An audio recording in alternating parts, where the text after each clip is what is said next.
Minimax NTLN heater will not stay lit. It has power and the service light is on.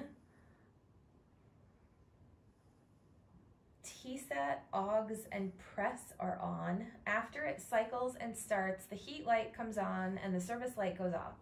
After a few seconds, it sounds like the flame goes out and the heater goes back to the service light and no heat.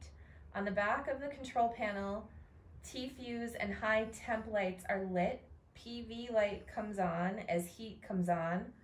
It will repeat this cycle every minute or so. I have replaced multiple parts, but I cannot resolve the issue. Please help.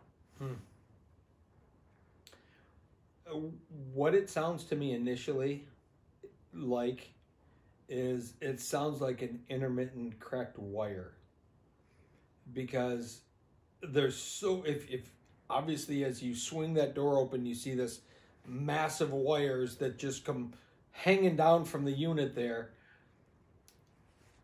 Based on what you're saying,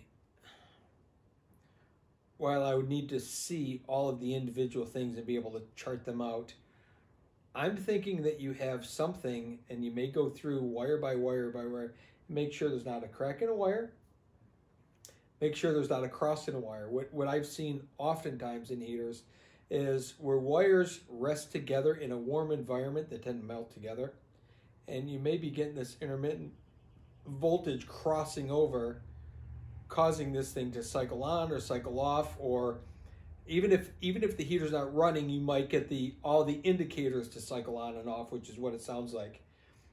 I don't know, based on that question, I don't know if the heater itself is cycling on, or if it's just intermittently you're getting the indicator lights to cycle on and off.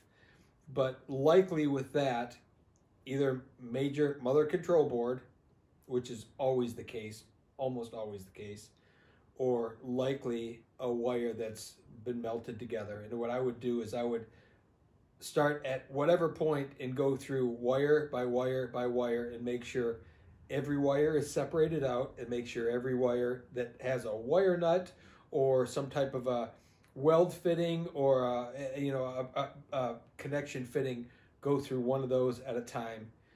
Short of that, there's just no quick and easy answer for that one, because you can replace a motherboard, which is what every service company would suggest to start with.